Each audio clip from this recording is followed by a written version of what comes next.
Ladies and gentlemen, welcome back to MythVision Podcast.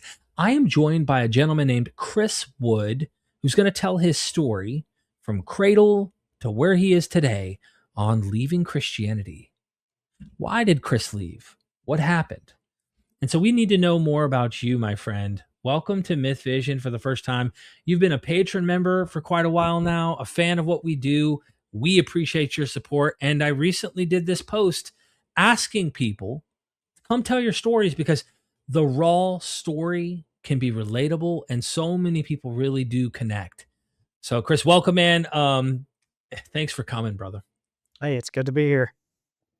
Yeah, thank you, man. Thank you again for the support, and I'm looking forward to diving into your story. So we're gonna probably commit some heresy along the way, but that's fun, isn't it? Sometimes. Sometimes, isn't that right?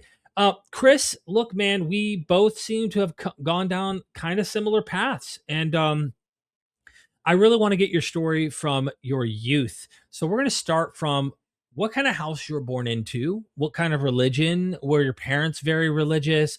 If so, what kind of Christianity? Tell us a little bit about who Chris is, where you were born, what you come from, your background, so that we can better understand. Okay. Um, I'm from Central Alabama. I still live here. My parents were both pretty religious, but I was disconnected from that for a long time. After I'm 31, after the September 11th attacks, my mom got back into church pretty heavy. And she took me and my sister along for a little while, 6 months, a year, something like that, and then Yeah. it slowly petered out. So I was definitely culturally Christian, but there wasn't a whole lot of Bible teaching or reinforcement in that kind of way for any part of my childhood. That actually came later. So, So um, real quick, what kind of church was it your mom was taking you guys to? I couldn't even tell you. I know that it was probably Baptist or Methodist. That's what she was raised Catholic, my grandmother's Catholic, but she became an evangelical in her late teens, and, that's what she stuck around in for a very long time, mostly Baptist. And then my father was raised in I believe it was Baptist, but he went to a Christian school in Montgomery, Alabama that, later turned out to not have any accreditation, uh, and they and they would do things like punish students for going to movies on the weekend when they weren't even on class days, so he didn't believe any of that, but that was what he was brought up in was, movies are sinful, rock music is sinful, right? Anything like that, and anything that wasn't explicitly Christian. I didn't have that upbringing. Mhm. In fact, my mom introduced me to, like, Terminator when I was, like, 6 years old, which was not the best idea, but I'm just trying to give you a picture that even though I was culturally Christian, even though my parents talked about Jesus somewhat and God, it wasn't very heavy-handed. Uh, You weren't at home reading like Bible and doing Bible study with mom and dad. There wasn't like a deep theological presence. You guys might have prayed over your meals, but then you watched TV, hung out, right. enjoyed life. It wasn't overly super religious 24/7 is your point, but you guys did have an active presence of Christianity in your lives. At least on Sundays, you would and go to church and then be able to take the Jesus hat off and enjoy video games and Yeah, watch yeah, movies. that's a Yeah. good way to put it. Um, Okay. and so my parents got divorced when I was 4 years old. That that affected me. I think there's things that happened that I don't even remember, that kinda traumatized, like, little me, and I'm still an introvert, but I was extremely introverted as a child. I hung around my mom's legs, like, I did not run off onto the playground and play, like, I was scared to be away from, like, her, and I see now, looking back on everything I've been through, and we'll get into that, how that set me up for what would come later. Hmm. Um, and so my parents, they weren't abusive, but I do think they were emotionally neglectful. Like, there was a lot of things that were unspoken and expected of me that weren't spelled out, and I've had anxiety since I was in 3rd grade, and a lot of that was because of custody battles that went between the 2 of them. They both, uh, fought for custody more than once, and I ended up feeling like a possession to be fought over instead of like a child, and I couldn't have put that into words at the time, uh, and I'm laying this out not as much of like a sob story, but so that you can see how people in vulnerable positions can have a religion come in and offer something to fill up the space that that puts inside of you, and how that can in some I think in some cases that can be beneficial, but in a lot of cases, in my case, it slowly became insidious, and it amplified these feelings I had of not being enough, of wondering why I was here, and what the point I started having suicidal thoughts when I was about 13 because I felt so empty and alone because I would go to school and I didn't know how to socialize because I wasn't really encouraged to do that as a young child. And so my parents kind of left me to myself to do whatever I was doing. And then I would come home and I felt like I couldn't open up about the things I was feeling because I would often those feelings would often be invalidated. Um, and, Right. and for most of this, uh, I lived with my mother for most of my childhood. There was a brief period where my dad had custody, and that was a bit better. But he's a former police officer with PTSD, and so he would have some emotional outbursts. Again, not physical violence, like he didn't hit me, but I would watch his mood change like that and Hmm. didn't know how to process that as a child. So I learned as a younger child to keep everything I was feeling inside of myself, not to open up because it was dangerous to do that because I was regulating the emotions of the adults around me. That's how I understand it now, was that I was hiding what I was feeling because I knew if I was honest about the hurt I felt, I would be blamed for that and it wouldn't be dealt with in a empathetic manner. Uh, and so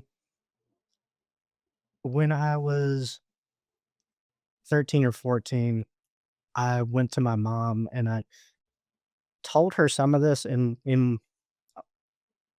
not as clearly and concisely as I can right now. Of And I course. wasn't even aware that so much of it was because of the way I was raised. I just explained to her that I was depressed. Excuse me. And she ended up sending me to a family member that counseled me and encouraged me to read the Bible. Uh, and so I started reading Matthew and Mark. And as a young teen, I had this religious conversion. Even though I kind of considered myself a Christian beforehand, I felt like there were mysteries that were opening up to me, that there was something I was unlocking. And I lay in my bedroom at that age by myself and I prayed a little sinner's prayer. And I don't remember if anyone kind of taught me that or if it was just culturally ingrained into me, but I prayed something to the effect of, God, I know that I'm a sinner, that I need your help to not feel this way anymore, to not be overcome with my sin and these dark feelings. I accept your son Jesus as a sacrifice, right? And please save me. You know, something to that effect. It was very off the cuff and emotional for me. Right. And um shortly after that, my mom and stepdad separated. So I believe this is the summer after my 8th grade year. They separate, and my mom becomes even more emotionally distant than what she was before. So I start really raising myself, and the way I'm doing that is by reading scripture. And I'm going back and forth between the Old Testament and the New Testament, just picking a book and reading. And I eventually have some friends in the first semester of my 9th grade year invite me to church. And I really I don't have very much negative to say about this church. It was Southern Baptist. I think I mentioned that when I reached out to you. And I know now uh, all the scandals that have happened in the Southern Baptist convention, and those are horrible. To my knowledge, that never happened at my church. There was no uh, sexual assault allegations or anything like that. I believe the pastor I had at the time, he's passed away now, was a good man for the most part. I believe he had some beliefs, like everyone else in that church, that were probably unhealthy on some level. And that's really the worst I can say is this because I believe now that this idea that we're inherently dirty, sinful creatures is detrimental to people's mental health. I And agree. Yeah, I agree. And in fact, a lot of our arguments, and you know this, when we're engaging apologists, they talk about the goods of religion, right? They always talk about that, but it's like, what about all the psychological abuse that people do endure through these kinds of things? So I'm tracking, and Baptists teach that, right? A lot of the Protestant, really Christianity, period. I mean, Catholics, all of them really have this idea that is taught from Paul and others, you know? right, and there wasn't a whole lot of fire and brimstone at this church that I can remember. It did get talked about. There were sermons where the pastor would mention hell, but it wasn't an every week kind of thing. And so, with me coming in at a later age, and then I mentioned my grandmother's Catholic, she has a more mystical view of Christ, of God. And so, I remember having conversations with her when I was in high school that she believed that there were people of all faiths that would go to heaven, and she conceptualized hell not as fire and torture, but as being separated from God. And she told me that she heard a priest preach one time that their theology admitted that there was a hell, but didn't necessarily admit that there was anyone in it. And I didn't see the logic in that per se, but she helped cultivate in me this idea, this more progressive kind of Christianity. Right. And I believed those kinds of things for a while, and we'll get into how that changed in a little bit. Yeah. But I really, looking back, the more I look back on my teenage years, I think I had a lot of beliefs that were more healthy and progressive compared to the environment I was in. There was still this underlying idea, like I said, that I'm inherently wicked and that I need someone to come in and make me right. Otherwise, I'm just stuck like that. That underlying idea is a problem. But in other ways, I think my Christianity was more healthy at that time in my life. There were other things going on in my personal life that were less healthy. And I realize now how my faith at the time may have made those things worse. So because I didn't have this fulfillment from my family, this relationship fulfillment, there was this craving I had. And again, at the time, I couldn't have told you what that was. Uh, but throughout high school, I was obsessed with being in relationships, and I had a few different girlfriends, and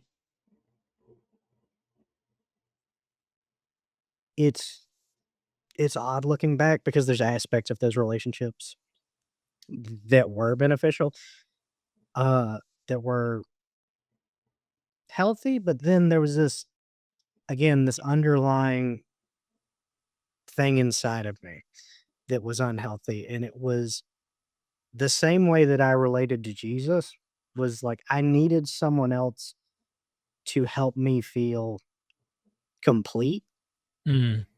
and this is how I've described it, more recently to people is that that's how I felt about Jesus. Like I was a very odd teenage boy because I loved worship music. I would cry during worship and would reach out my hands and feel these magical feelings of like unity with God. And I kind of got addicted to that in a sense because I didn't have these strong relationships in reality. So this is how I conceptualize it now is I was kind of creating one mentally with the figure of Jesus and was seeking fulfillment there, but the problem with that was he's not actually speaking to me and actually having a conversation with me. So there's no one on the other side that's helping me to see how this is unhealthy and how I need to change some things and how, maybe I should talk to a therapist instead of just t and part of me wants to say like imaginary friend, but I don't want to at the same time, I don't wanna degrade anyone that does have a more progressive faith.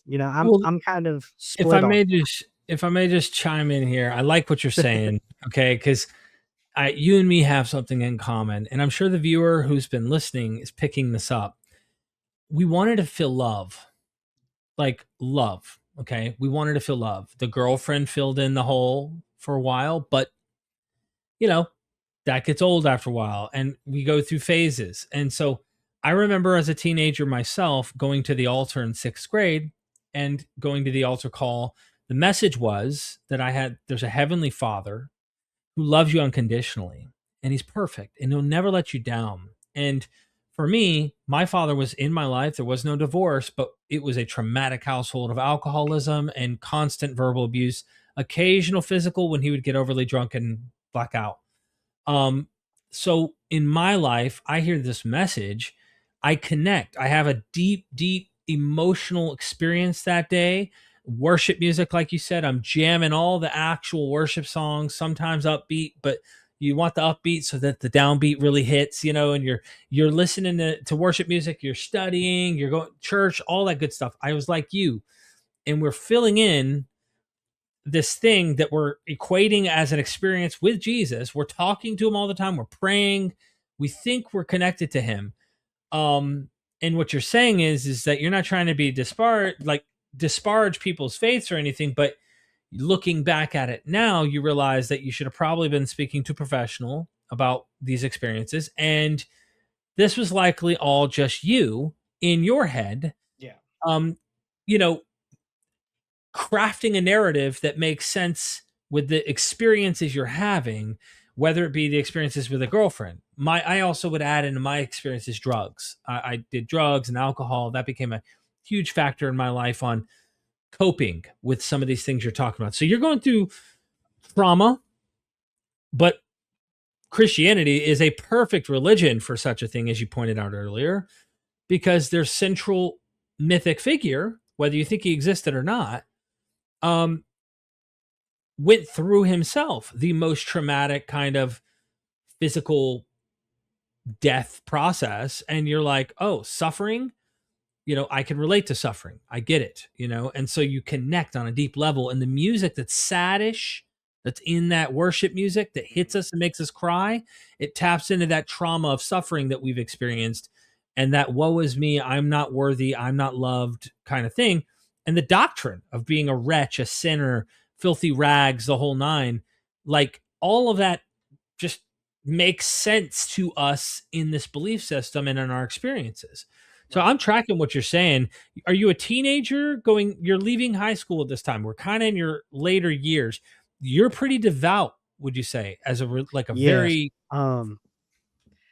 I was voluntarily celibate in high school.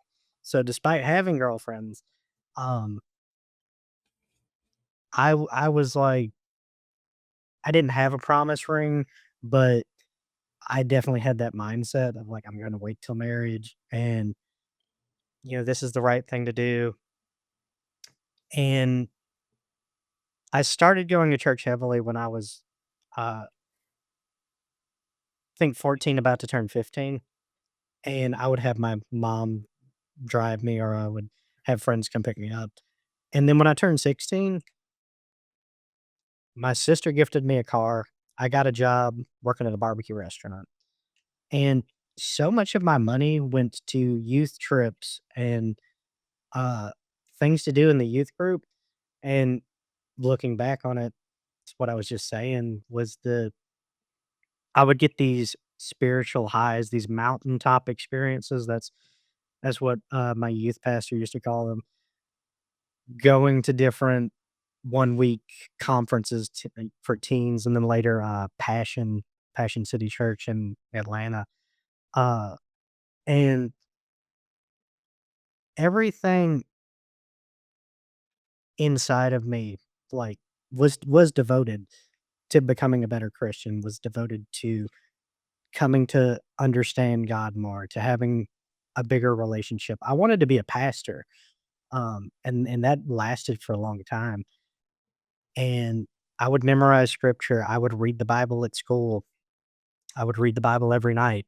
I would pray when I woke up. I would pray throughout the day. Just I think it was in Peter where he says to pray without ceasing, right? And I took that seriously. And so whenever I'd have stray time or I'd start to daydream, I'd catch myself and I'd just start praying to God, like in the middle of class.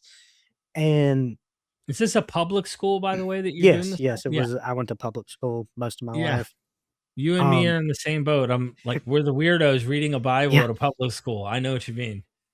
and I had a teacher and this was before I even had my conversion experience when I was just trying to look for answers, and I was reading Revelation, which was horrible at the time because I was looking at it much more from like a conspiracy theorist, like what's in the future kind of way. And Mhm. this teacher walked behind me, saw what I was reading. I was reading a little Gideon Bible, and she whispered to me something like, "Good on you," or, "It's good you're doing that," something like that.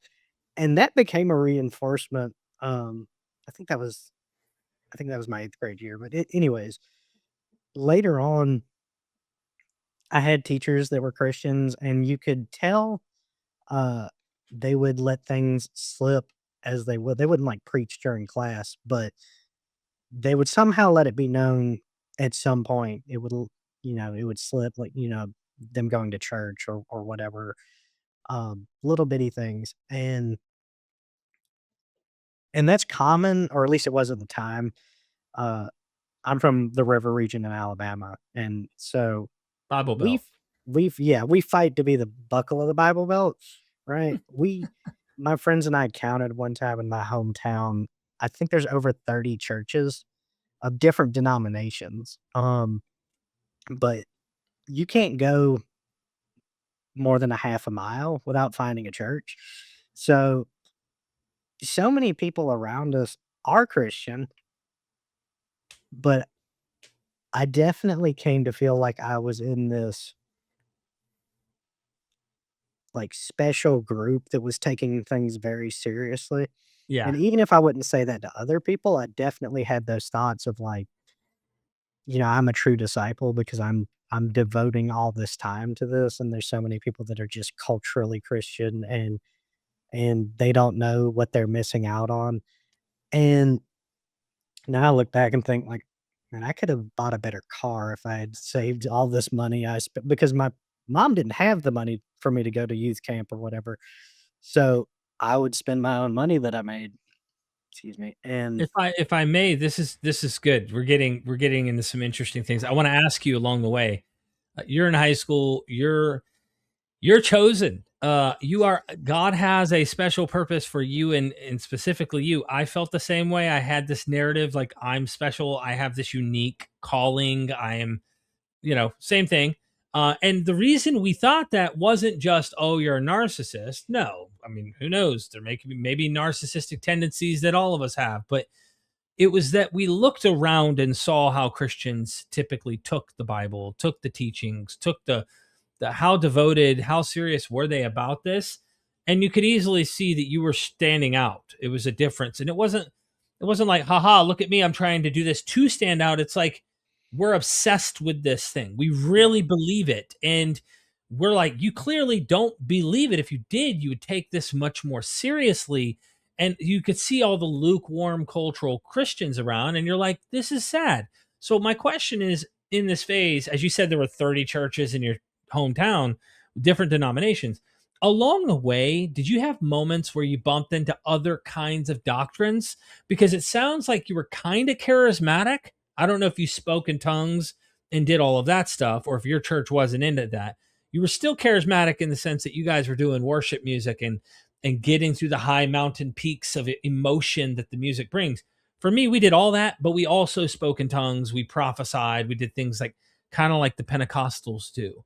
What was your brand? And then in that idea of what your brand was at this time, are you bumping into other Christians who disagree and debate with you and say, no, that's not, it's this or it's that? And what's going on? we didn't, I think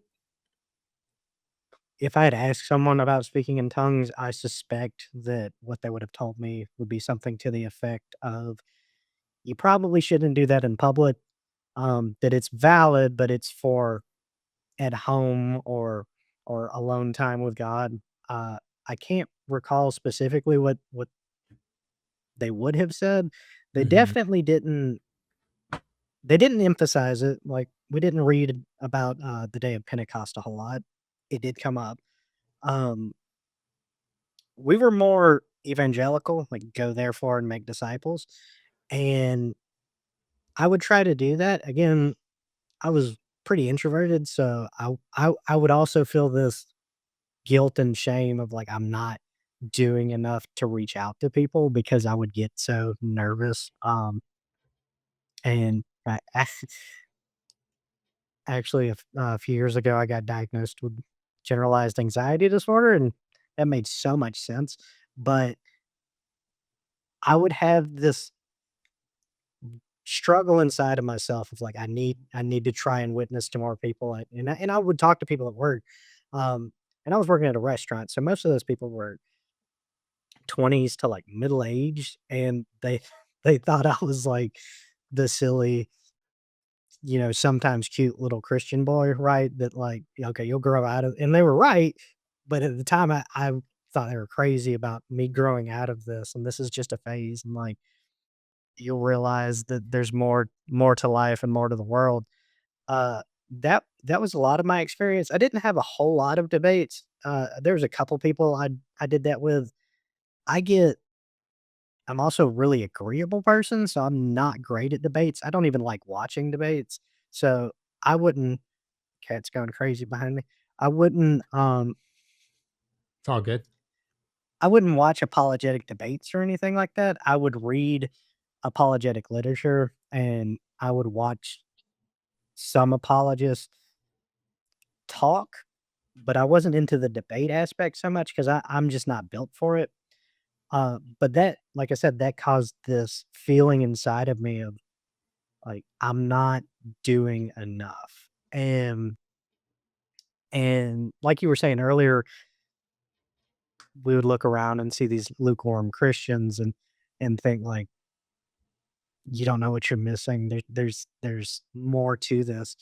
And I remember taking Jesus really seriously when he says, "If you do not hate your father and mother, your brother and sister, you're not worthy of being my disciple." I took those kind of things very seriously.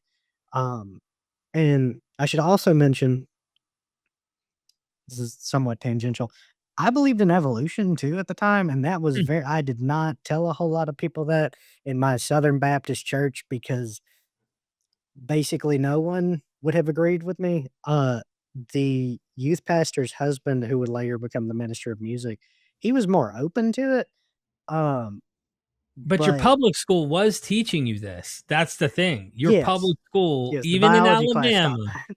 right, Yes. even in Alabama, they're teaching this in school, but you're you're struggling. Bro, I got failed by my biology teacher. He was an atheist, by the way.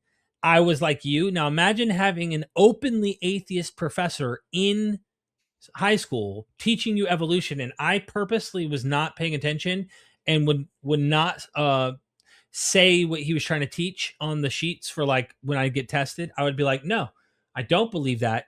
I do not believe we evolved from, like, it was like evolution questions. And I would say, that's false. I don't agree with this.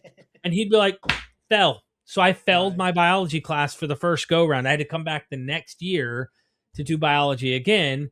And yeah, man. But yeah, so you're like a different kind of breed. And I was a young earth creationist.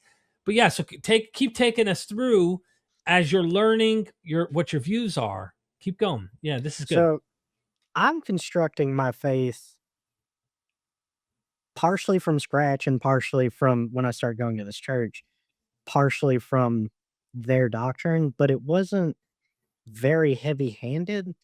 Uh, so there were some things that just got absorbed osmosis, like, "Okay, that makes sense." But there were other things that I really struggled with. So, I didn't believe homosexuality was a sin, and that that probably I kept that one more guarded than the believing in evolution Mhm. because I knew that would be a lot more problematic where I was. I would talk to certain friends that were open to it that or that weren't even Christian and tell them that. But part of and this is part of why I don't want to disparage certain people's faiths is I grew up in this culture of Christianity and there's a lot of homophobia in Alabama. And when I was younger, I was definitely homophobic.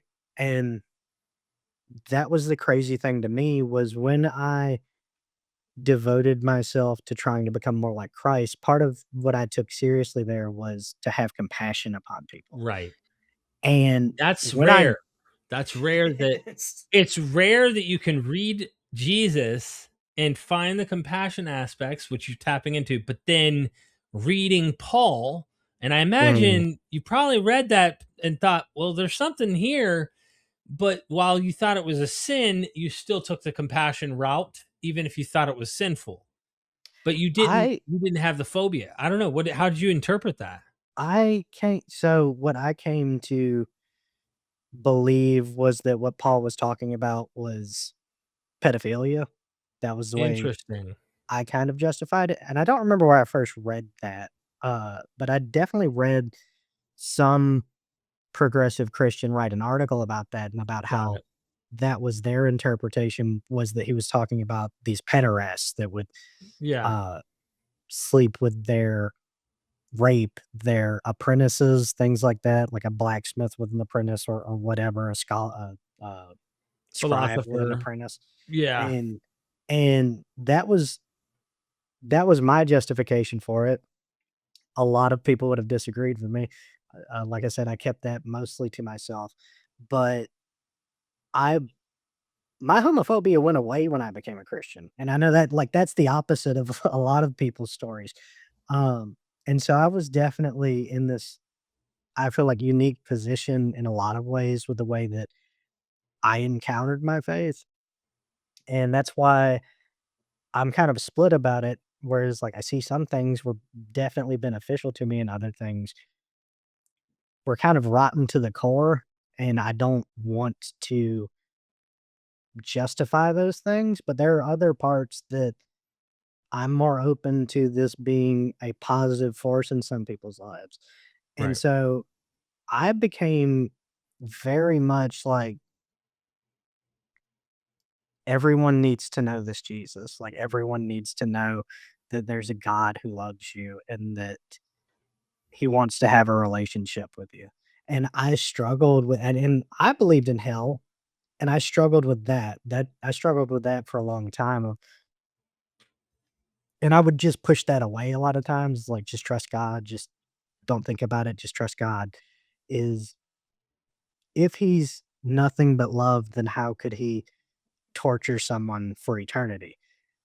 And the way I would justify that to myself is there's this C.S. Lewis quote about uh it's something to the effect of your sin is you telling God, I don't want to have anything to do with you. And at the end of your life, hell is him saying that you can have your wish, something to that effect. And so that was kind of the way I justified it was that there were some people that were never going to accept God's love and how and I would have agreed with I think it's Saint Augustine that said that free will was a miracle because God knows everything. So it's a miracle that he lets us have free will. I didn't think about that a whole lot, but that was my justification was that there were some people that they weren't necessarily destined for hell, but that something inside of them was so off that they would just never receive God's love. And if you Yeah. can't receive it, then that's where you go. It justifies why make a place to begin with in your head. Like it's like you're trying to make sense of why would you even make this place, and it's there's problems with that I don't think can be answered very clearly. No, no, You know what I mean? not Like it doesn't make coherently. sense. Not today, right? um, okay, so you're getting into the weeds about like kind of your theology as you're growing as a Christian. um you're going into your young adulthood. Are you getting married? Where are you at in terms of what you're doing with your Christian life? Are you trying to go into ministry? Are you doing anything in the ministry? What happens to Chris along this journey? As I imagine you're changing your views, maybe did you have doctrinal changes over time? Did you study theology? Like what's the progress before we start getting into, I would say, like the change that might Mhm. occur, okay? Lead up to that. So, uh, from the time I was 16, I volunteered as I guess you'd call it a sound technician. It wasn't very complicated. The youth pastor's husband, who he became the minister of music when I was, I think, 19. He did a lot to preset like the soundboard and everything. So I wasn't adjusting gain. I wasn't doing anything like that. I was mostly just wrapping up wires and plugging them in, um, and getting the like wireless microphones ready, setting the pastor's microphone out for him, keeping that muted until it was time for him to speak. I was uh, pressing like the arrow keys on the slides for the songs, and I was involved in. We had I went to Sunday school every Sunday. I went to Wednesday night youth group every week. Um, and then I would do we had a couple of different things. There were we had a youth choir that I was a part of. We had I'm trying to remember the name of it. Hopefully it'll come to me. But this part of the youth group where we do skits and things like that. Uh, that's not going to come to me. So, anyways, I was very involved until when I was 19 years old, about to turn 20. I got a job working in a factory. Uh, and I'm not going to say where, just for my own privacy and because Sure. I actually work there now. But, Okay, good. but, there's a swing shift. And so at the time, it was 4 weeks of day shift, 4 weeks of night shift, and it was extremely difficult to go to church when I was on night shift because my shift would be from 5:30 at night to 4 in the morning. Hmm. And so trying to go to Sunday morning service after that's really difficult. And and at the time I was, before I got that job, I had started teaching Sunday school too. And after some like 6 months to a year of that, I had to quit doing that because it was taking a toll on my body of back and forth between nights and days. And so I slowly drifted away from the church when I was in my early 20s. And then when I turned 21, I started drinking a lot. Uh, Looking back, it was definitely unhealthy. I don't know, you know, I don't know if I know enough. I don't know if we know enough to say, are you born with addiction or is it something that triggers inside of you? I haven't had a drink in 6 years and almost 6 years. And Rats. I, thanks. And that's because I realized I was an alcoholic. And I drank and smoked pot in high school a little bit. And sometimes it was from having these negative emotions, kind of like what you were talking about. It's like, I can't deal with this. So, like, I'm going to drink and, pray for forgiveness later. When I turned 21, that escalated. That started happening more. And then I'd feel ashamed. So I slowly stopped going to church as much. And I would watch like services on YouTube or Facebook. Uh, and then that slowly stopped too. And I dug myself into this depression Yeah, you're from drinking. using alcohol. Yeah. Yeah. And so what year was it? So when I was 22, about to turn 23, I'm deep in this pit of depression. I'm definitely an alcoholic at this point if I wasn't when I was 21. And I reconnect with this girl that I went to high school with that I didn't know very well, but I had a crush on, and we started a relationship. And at the time, I thought she was an answer to prayer, and you don't know the story yet, but looking back on that, it's like, what was I thinking? Because she turned out to be anything but an answer to a prayer. Uh, we dove in hard and fast, and I think part of that was I'm not gonna say I think, I know part of that was her being manipulative, and I've talked this out with a therapist and have talked to people that knew her in high school, and so it's not I say that to say it's not me just being hateful. There were things she did that were very psychologically abusive. She gaslit me and things like this, but I thought that because I was praying for God to, like, send someone to reach out to me, because like, no one from my church had reached out to me either, and that really bothered me because I was so active for so long. I had relationships with the youth pastor and the minister of music and the secretary at the church and somewhat with the pastor, and, like, no one reached out to me after I'd missed at this point, I probably hadn't been to church in a year. And that broke my heart because I was like, I cared about all these people and I felt like they didn't actually care the way that I thought they did. And, I was hoping someone would invite me to like one of the revivals or something. And I was praying to God, like, please send someone to help pull me out of this mess I'm in. And you And thought again, she this was is it. yes, absolutely thought she was it. And she told me she had recently converted, I think something like a year prior, and she was an atheist before that and a witch. Um, And so this is why I didn't get to know her very well when we were in high school, was like she told me she was a witch, and I was like, Okay, the Bible doesn't like that." So, like, I Yeah, yeah, can't I yeah. can't really associate so much with you. Um, but we drank a lot together, uh, we smoked weed together, and I came to find out our relationship only lasted a few months, but Yeah. she moved in quickly with me, uh, because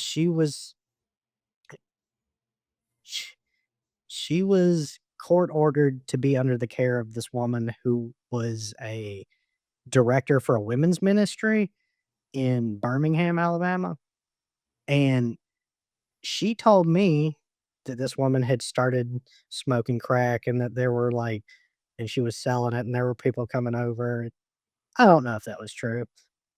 I know that woman later got arrested for that, so it might be true, but she told me either she was going to move to Florida.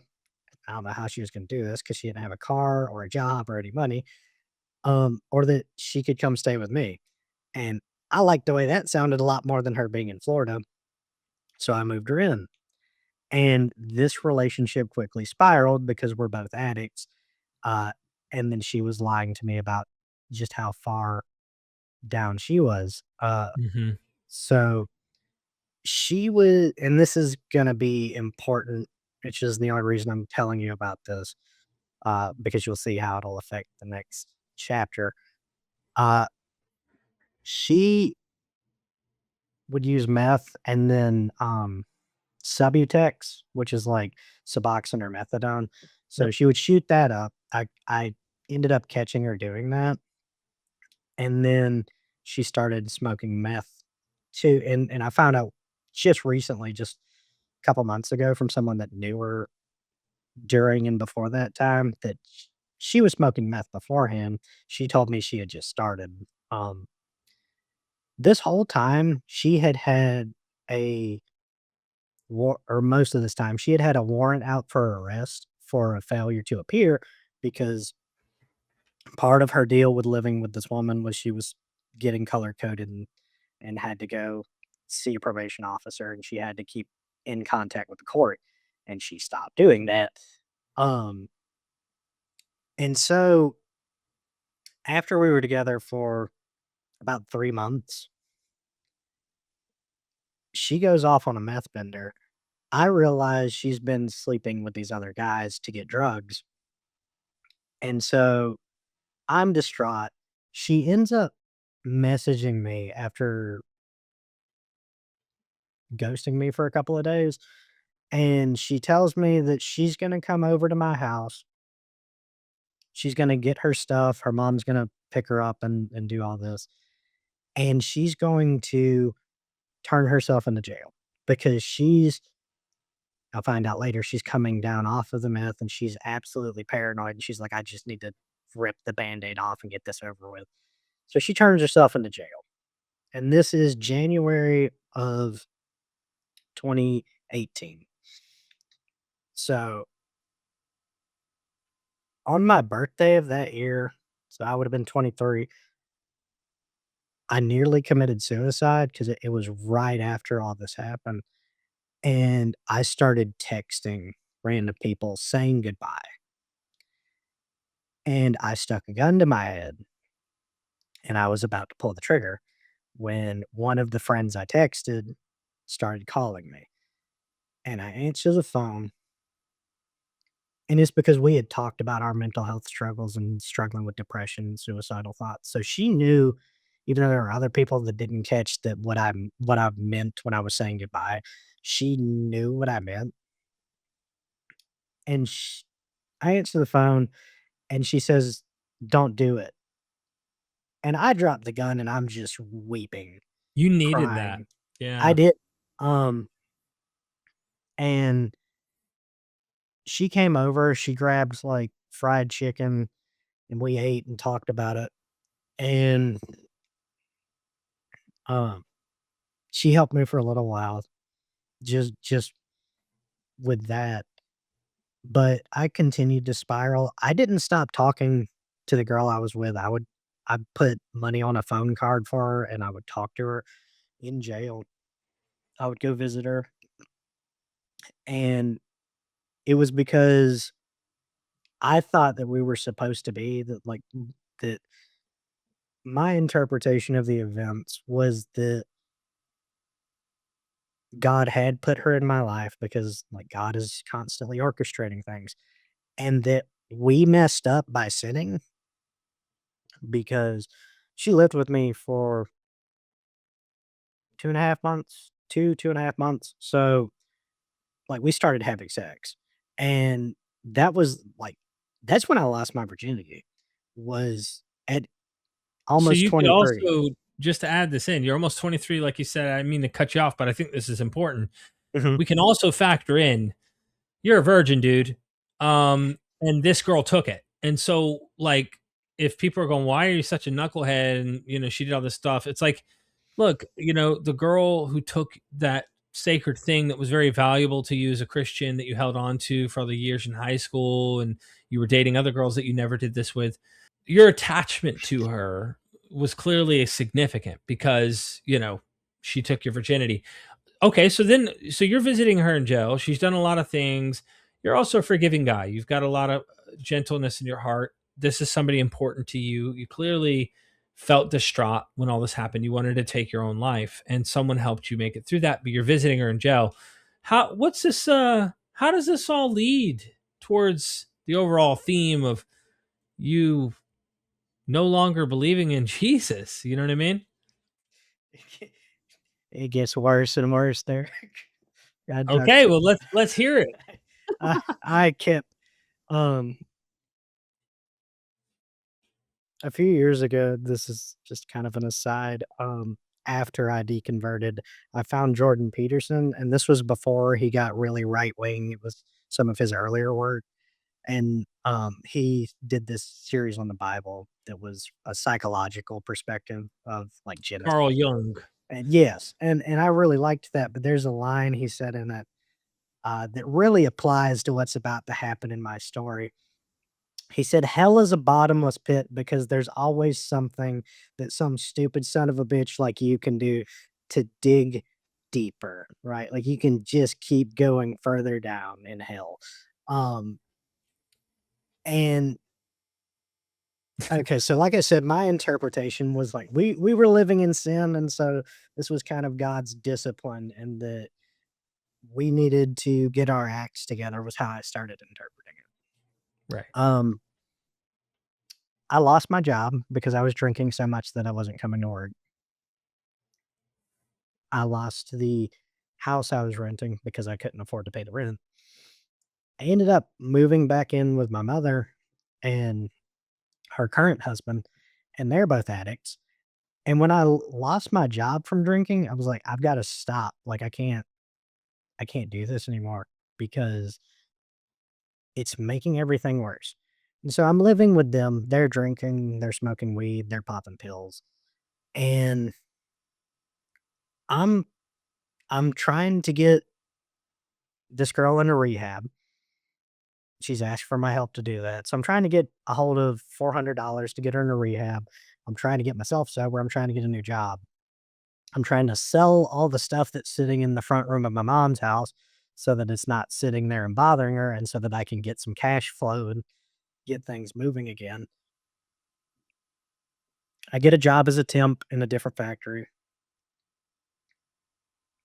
I reach out to someone I used to be related to through marriage. Um,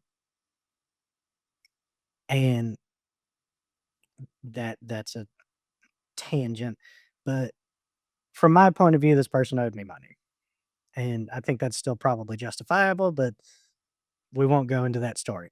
Uh, he agrees to pay me $200. That's the other half I need to get her into rehab. So I come to court with that money. They do whatever paperwork. They get her into this Christian rehabilitation program in Birmingham. So she goes that way. Um, and I continue to talk to this guy that gave me the money, and he wants to try and disciple me. Those are his words. And I'm open to it because, like, I need all the help I can get right now.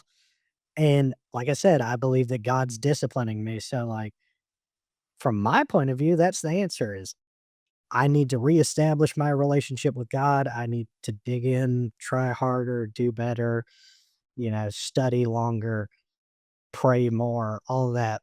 And he tells me, because I call him one day and I'm like, man, it sucks living here because they're constantly high and I'm sober and I feel like I'm on fire. Like I feel like I'm itching. Like I'm trying not to use drugs. And he pauses and he's like, listen, how about you come and stay with me and my wife? And he had two small kids at the time.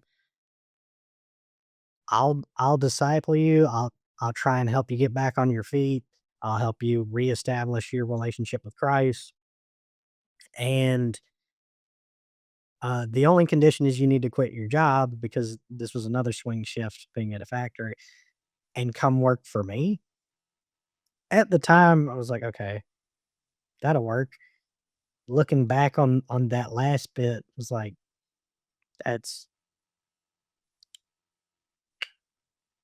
that oh, I can't think of the word, but that seems a little manipulative now looking back, and I'll get more into that. But he um he had a small business construction company at the time, and it was just him, his business partner, and then one other guy, and so now me. I think he needed the help personally, so I think there was definitely some selfish motive going on there, but I do think that in his mind, he was thinking that I'm gonna help Chris out, I'm gonna do what I'm supposed to do as a man of God, and I'm gonna train him up to be a better man, and so I lived with him for about a month. This is now March of that same year. So it's a couple months after me almost killing myself. And I'm still talking to this girl every chance I get. And she has to call me because she's in jail, right? So most of the time when I see her calling, I pick up the phone and I talk to her. And I'm trying to encourage her. And it wasn't until the end of March or April that she actually got into this rehabilitation program. But while I'm there with this guy, we do some Bible studies. He takes me to his church. He's trying to get me ingrained in like their Sunday school and their Wednesday night Bible study. And this is only a few weeks though, so it doesn't last very long. And he confronts me one day or one evening,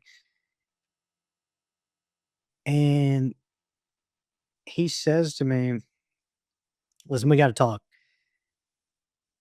And he's like, why are you still talking to this girl?" Because and this is the funny thing is I was so frustrated at the time that he was kinda questioning me. I see now, despite some of his unhealthy beliefs, that he could see my relationship situation more clearly than I could, because he Mhm. knew that, like, this was not a good fit and that we needed to just end it. But his way of doing that wasn't the most, understanding. So he sat me down. He's like, "I just don't understand."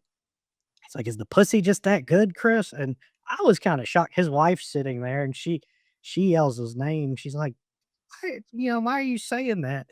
And I understand now, but I was very taken aback. And he said, "Listen, you need to stop talking to her." And he's like, "This is the way I see it. You stay with us for another 6 months to a year. You don't talk to her at all during that time. Or I can call this relative I have at Giving Hope Retreat, and we can get you put in the discipleship training program down there. And this is where, like, I trade in the shovel for a backhoe, and I'm just digging myself into a pit without realizing it. Hold on. So you have a choice. You're such a knucklehead. Mhm. Obviously, you have a choice between not talking to this girl and just being able to continue living where you're at and just take this guy's advice because he's letting you live with him, right? Or you go to a disciple thing and you chose that instead of staying with this guy. I He had been talking it up over the month that I had lived with him because he had gone, because he Mhm. struggled with addiction, and he had relapsed, uh, a year or 2 before this, and he went there for a few months and came back, and he kept talking about how it reignited his relationship with Christ and that he was on fire and he was trying to go to war with the devil and like he would use a lot of verbiage like this, like he was a crusader. And Oh, and at the time I it was made sense. inspired by that. I was like, that actually sounds really cool. Uh and So I you went though. Yes. Yes. Okay, okay. Because Tell, of I felt convicted. I felt like course. maybe this is what God is asking of me. Is like to Right. really lay it out on the line and trust him and dive in, right? Well, that's kind of how our minds work, right? We're living it out, and we're trying to look for signs that make sense. Here's another sign, right? The girl enters your life. Okay, the girl exits your life, or she's in jail. That's part of the sign. This guy bringing you in. That's part of the sign. Well, this guy says this camp. That's part of the sign. You're constantly doing that. So you go to practically like a boot camp for Jesus. I Thank can you, already brother. this has got to be hell. So I want to know about this experience in this boot camp. I can't imagine this was not a hellhole that you're like, damn, dude, you really sold me on like one of the worst places to go to. All right, but tell me. I want to know though. I want to know. But So what happens? thankfully I can laugh now, but no, absolutely I had that experience. So this is in Lacombe, Louisiana. It's about a 6-hour drive, 4, 5, yeah, I think like 5 to 6 hour drive. It's on the north shore of Lake Pontchartrain. It's um it's a rural area. Right. This is a former boys summer camp. I think it was K-Bar B is what it was called. But this ministry, but the New Orleans mission bought this place. And so now we're gonna get in part of the story where you're gonna hear me say like the word allegedly a few times and things like that because they're partnered with the court systems down there, and I don't have the money to defend myself in a lawsuit. Okay. So if you just so you know, um, Just so everybody knows. Yeah. Okay. so Okay. this is a place where they have a men's discipleship training program and a women's discipleship training program. The men's is at Giving Hope Retreat, and now they've expanded their operation. There's at least one more campus. I'm not sure what that's called.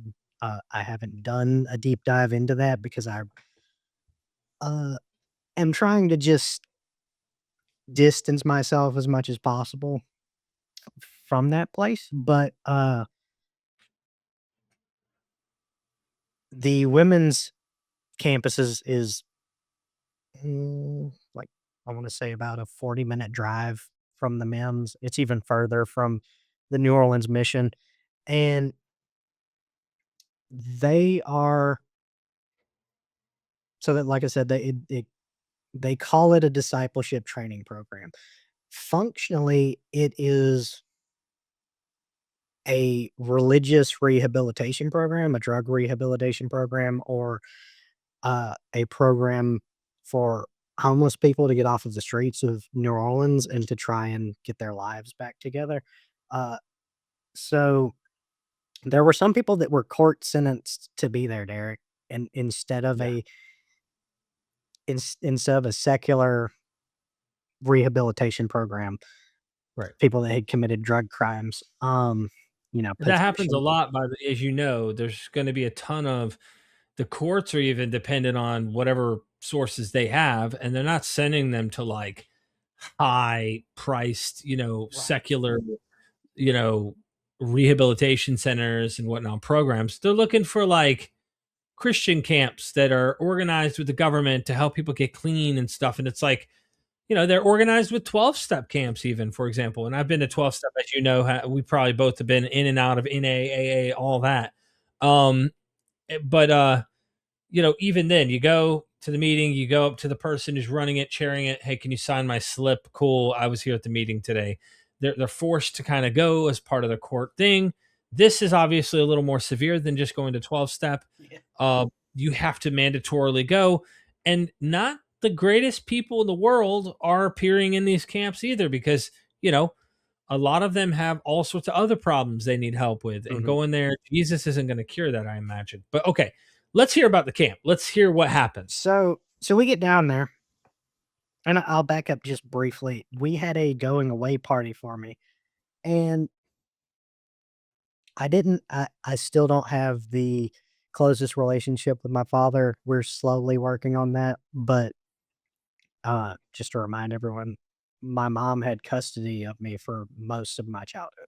So, my dad wanted to be there. He had his own struggles he was dealing with, uh, and he didn't have custody. So, he comes to this, going away party, and he stops at one point. He stops everyone and, kinda makes a scene that I wish I had took more seriously at the time, and he stops everyone. He's like, "What is going on?" It's like, "Why is my son suddenly going to this place?" Right? And at the time, I thought like, "Oh, he's just kind of ignorant, and he doesn't understand that, like, this is where God's sending me." So, anyways, he we talk about it, and he just accepts that that's my decision. He doesn't agree with it, but he's like, "I'll support you, and I wanna show you that I'm here for you." So So, as many signs as we're saying God's saying to go, you're ignoring all the signs that seem to say probably not a good idea, because you're yeah, thinking, I got to listen to God. yeah, Okay. it's magical thinking. It's like, this is my destiny, right? Like, this is the path that's been laid out before me. Right. And so he rides down there with us. It's through his marriage to his ex-wife that at the time they were together, that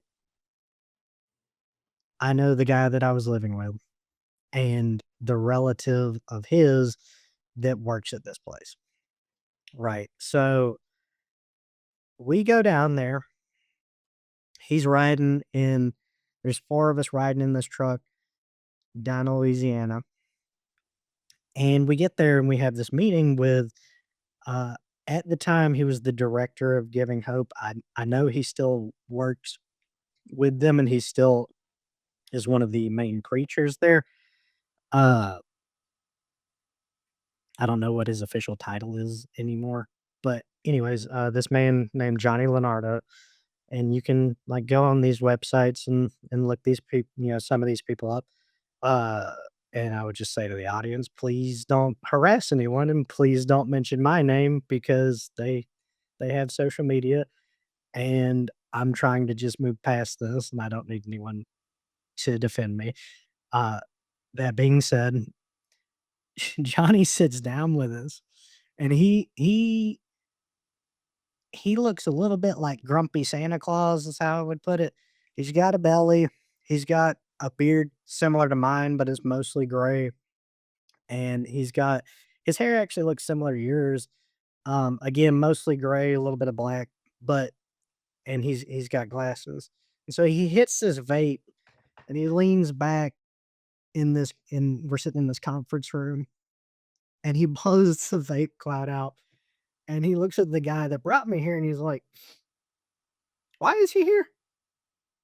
Because because he had just got done telling him everything I just told you, that he's trying to disciple me, that I had started going back to my other church and then started going to this guy's church, and and I was sober and I was reading the Bible all the time and I was trying to get myself straight. And so he's like, why did you bring him here? It's like, I'm not sure if he needs this place or not. And he said, in the future, you should just work with your church leadership uh, to come up with a specific plan for anyone you might want to disciple. And looking back on it, that's hilarious to me because most of the time this is a year-long program. It's an Right. entire year. And they look at me and they tell me, like, all right, here's what we feel like you need. We're going to do 90 days. We'll evaluate you after the end of the 90 days and we'll see, you know, what the spirit's leading us to do at that point. Right. So then we go and tour this campus and it's, I think, a little over 60 acres of land. A lot of that's wooded, but Mhm. it's, like I said, it was a farmer boys summer camp. So there's dormitory style buildings that have a common area, like a living room, and then kind of a kitchenette. There's not a stove, but there's a refrigerator and a microwave cabinets. And then there are two bunk beds in most of the rooms. So there's four men sleeping in each room. I think there might be a couple that have three bunk beds, but there are, one, at the time, there are three dormitories. There's a chapel and there's a mess hall. And then there's uh, a groundskeeping office. I'm not sure what the title of it would be. And all this is at the back of this dirt road that you have to drive down that's full of potholes. And because it's Louisiana and it rains all the time. And there's an administrative office, which is where we had that meeting, that's Mhm. closer to the road. Um, and this is my world for the next 7, 8 months, something like Mm. that. And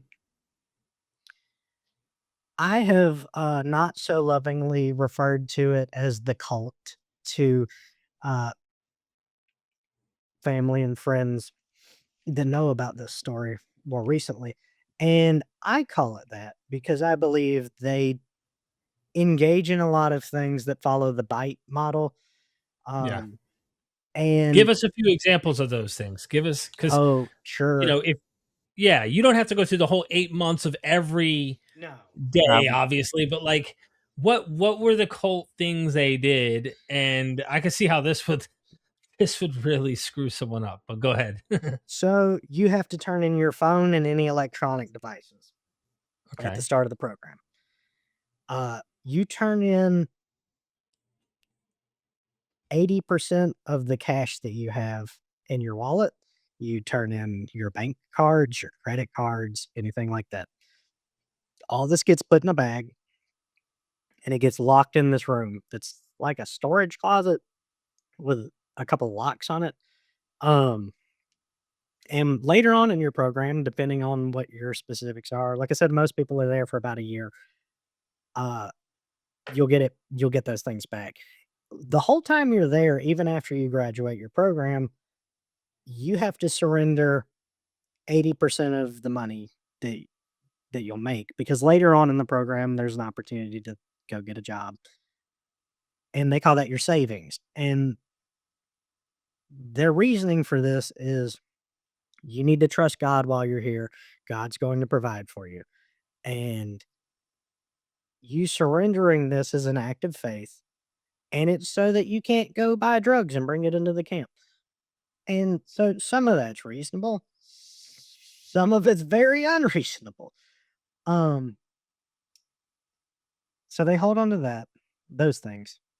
You're allowed to make a phone call once a week, and I think it was 15 minutes, it may have been 10 minutes, to a person that's on a pre-approved list of people that you can contact. I tried putting this girl that I was with on that list, and very quickly that got, scratched out. It's like, "No." They told me I was allowed to write her a letter explaining that I was in this program and that, if it was meant to be that, she should be patient, that I should be patient, and that we'll come back together if God ordains it. Right. So that happens. Um, there is no TV except for on the weekends. That has to be limited to, and people would break this rule, but that has to be limited to PG rated things, or the news. We could watch a Christian movie on Tuesday night. Uh, every day, Monday through Friday, we had chapel. We had these classes. So I might get some of these details a little wrong, but they'll be close. We Yeah. had to be out of the dormitory by 7 in the morning. You could be out before then, but by 7, you had to be out of the dormitory. Uh, breakfast is served then, and most days, breakfast was one of 2 things. It was either stale cereal and donated milk, so quite a few jugs of the milk were sour, and so we learned a trick to, like, hold the milk jug back and squeeze it to instead of sticking our noses to it. Yeah. Uh, so either that or oatmeal and 2 boiled eggs, and, lunch most of the time was a bologna sandwich. So anyways, we had breakfast. That ends at 8 o'clock, I believe. 8 o'clock is when chapel starts. So from 8 to noon, we have different classes. And they had regulars that would come, and then sometimes they had guests, and sometimes it would be that a regular, uh, I don't know what to call them, but teacher couldn't make it, and they would recommend someone to fill in the gap for them because these were all volunteers, for the most part. There were a few people on staff there. Many of the people are volunteers. Some of them are from the program itself, were graduates of it. Uh, so 12 o'clock, we go to lunch. After lunch, you have some kind of work duty. Um, and there's people that clean up the dormitories. There's people that work in the kitchen in the mess hall. There's people that uh, work on the grounds, and that's what I got picked to do. So uh, my first day there, I didn't realize that that was a thing. So I stayed back in the chapel after service and was like, they had a little library there that had different theological books and stuff. And so I was reading, and one of the guys that was on security, and security, their job was to kind of patrol, make sure no one was using drugs, make sure no one was um leaving the campus. Like, you were allowed to do that, but you either couldn't come back, or if you did, you'd be disciplined. It's not like they were barring people from leaving, but there was uh, a kinda psychological trap of, like, that's not what God wants from you, you shouldn't do that. Um, so anyways, 2 of these security guys come and they get me, like, "Hey, you Chris?" And and I looked up at them and I said, "What do they want from me?" And they started laughing. And they're like, "Okay, you need to go to so and so's office, they're gonna give you a work detail." Right? And I he sent me to trim, like, hedges around the property, trim hedges and small trees and, like, snip the little branches coming off of them. Well, I was one of, a minority of people that would actually work hard for that guy, so I got rewarded with more work. Um, and so I started weed eating. That was my job, especially during the summer, is weed eating. And then the guy that cut the grass, he moved further in his program. So I got to start cutting the grass, and that was a little bit easier because I got to sit on this riding mower. Um, Right. and so that's, you know, it's in a sense, however long it takes you. I tried to take everything seriously, at least for the first 3 months I was there. So I was like, I was really trying to do everything as if I was doing it unto the Lord, right? And so, like, Right, right, I was doing all this, and let's see, I'm trying to think of other things that might be, uh actually, I'll just anyways, I figured out how to tell you. So that's Monday through Friday. Friday, chapel actually ends earlier. There's more free time. Um, Saturday and Sunday, we have free time pretty much all day, except, Sunday, you have to go to Sunday morning service. right. And, uh,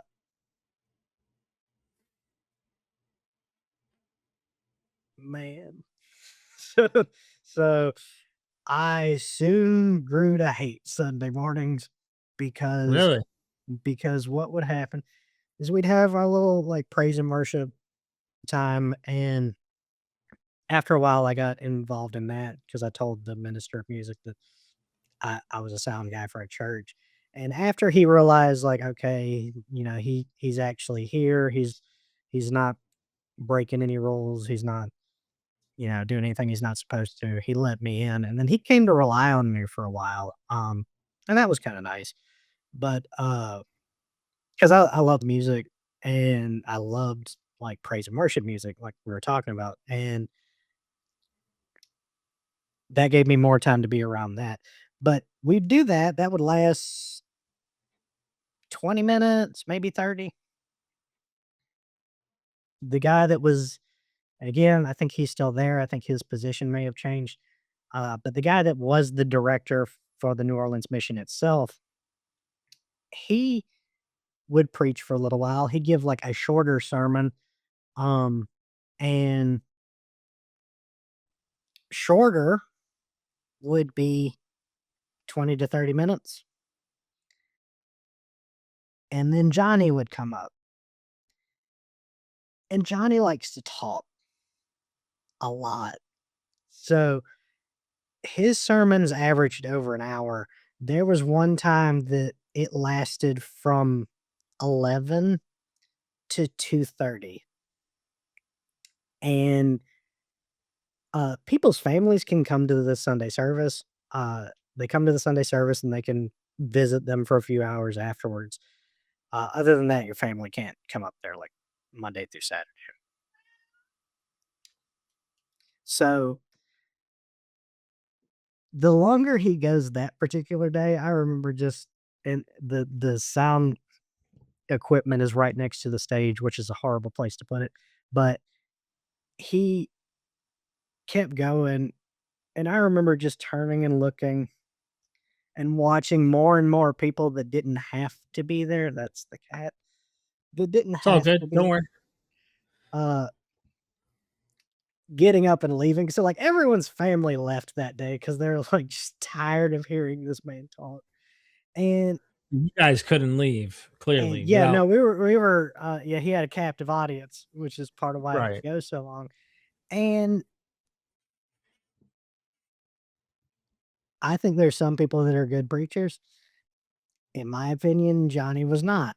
He would ramble and he would print out a whole bunch of instead of having a Bible on the podium, he would print out a bunch of verses that were related to kinda what his topic of that Sunday was, and he would read, and then he would, like, just go off the kinda like how Trump speaks. You just go off the cuff and just start rambling and just, like, trying to be funny, and this came up a lot. He wanted to be a comedian when he was younger, which made sense because he loved when people laughed. They didn't laugh very often because he wasn't that funny, which is why he didn't make it as a comedian. But that was what my weeks looked like for a very long time. So So if I may just to push the story forward because we're deep in the sauce. You're in boot camp. You can't leave. There's all sorts of weird prison like kind of bite model aspects to this. You put yourself in here voluntarily, thinking you're doing this for God. You're trying to do it. You're burned out 3 months in. What? So I want to skip ahead if we can to getting to a point where now you're starting to internalize and doubt. Okay. Um, if we could speed up to that, because I think a lot of people, the details, of course, they're going to be like, oh, okay, trimmed bushes, cool. But like, they're really concerned about the God stuff. They're Yeah. concerned about like what happened to Chris, that made him start to go, what am I doing?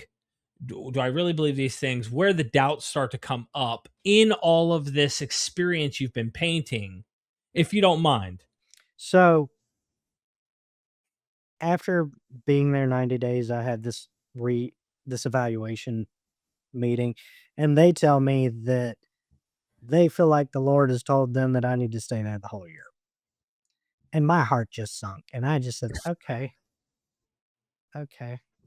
And I'm sure they did. You worked your ass off, but go ahead. Yeah. and um, I would say probably a month after that is when the doubts started to creep in. And I had this one particular moment that stains out my mind where the chapel got converted to a dormitory. And they always did Sunday service in the mess hall because there was more room. And they started doing the chapel services, the Monday through Friday services in there as well. And I had this moment one day where I'm sitting at the soundboard, minister of music, he's always sitting to my right, and he keeps his phone on him in case they send him a message from the office letting him know something. So he turns to me this particular day, and I can't remember who it was, but he was like, "Hey, so and so is not gonna make it, so just keep playing music. This other guy who worked there, he might come and preach, but just play some music for now." And I'm using like YouTube videos, and I'll let you know if we need to find a video or something because there were a couple people online that they liked. And I saw this man burst through the because where I'm sitting, I can see in like the kitchen and I can also see the crowd of people, right? And so I see all the disciples sitting out there and they're laid back, just waiting. And turn to my left and I see this guy burst through the door and this man was massive, Derek. He worked out like every day and I mean his biceps were probably like that. Like so he burst through and I see this look on his face and I realize like, oh, he has absolutely no idea what he's about to talk about. Like that was just the look he had of like, oh, oh crap. Right. So he goes over to the prep table they have back there and he throws this big Bible down. He's like looking for something, like trying to get some kind of inspiration. And in those moments, I felt like something shattered inside of me because I was like, oh, there's no Holy Spirit guiding him. Like this is just him. Like this is just his head. And then Huh. like and so I'm watching these guys listen to him preach. And it was a message I had heard him give before because at this point I've been there for several months. And this is one of the regular guys, and he stayed on the campus with us. He was a graduate of the program. And I looked out in the crowd, and there are just guys getting inspired, and they're like, "Yeah, amen." And in my head, I'm like, "Oh, what have I done? Like, this is all a sham. Like, Mm. it's all fake. It's all in their heads." And I d and I and then I realized, like, "Oh, it's all in my head." And I talked with a friend about this because I had made friends with a couple guys there, and he Yeah. encouraged me to, like, put those thoughts aside, and I was able to for a while, but they came creeping back in a few months later, and I was like, "This is just it's all in our heads." Like, it's So all that this okay, so this is important what you're describing here, just so we understand Chris Wood's aha moment. And you don't even know why, other than the fact that it seems you saw this guy. We see the world, we interpret things, we see things, we can tell when people are mad, when people are happy, when people are kind of clueless, they don't really know what they're not sure. And you can see it on his face. This guy's not even sure. It's almost like last minute, we pick you, go do it. He's showing up. He's just making it up on the fly to figure out a thing. And you know that they're just making it up in their head. And then these people are being, yes, Lord, yes. And you almost saw it like for the first time in your life, it seems, there's no magic in this. Like what he just did, I could have done and not put any thought into this and could have come up with this. And these people would be like, wow, yes, Lord. And it took the magic or the wonder of God away from the whole thing, in a sense. It felt like, Absolutely. That's wow, absolutely what okay. happened, and like I said, I pushed that away for a while because I knew in my head, like, I'm here for a year, and I had this friend who was an atheist when he got there and converted and he was an addict, and he's still a Christian, and he's become, like, a Christian counselor and stuff, and he really encouraged me. He's like, and he wasn't using apologetics as much as, I guess it is a form of apologetics, but, like, the usefulness of religion is kind of where Mhm. he was coming at it from. It's like, "Wouldn't you be happier if you just, like, believed?" And so I tried to do that for a while, and I succeeded in that, but there was always that in the back of my mind that would come back up. And so fast forward, I That's start wild. I start working, and they have a it feels like work release, Derek. They have a program where you start working for them before you get a real job. It's called Divine Staffing, and it's like a separate, um, I don't know if it's a LLC or what is the 501. So but Yeah. it's filed separately from the main New Orleans mission, but they only work with each other.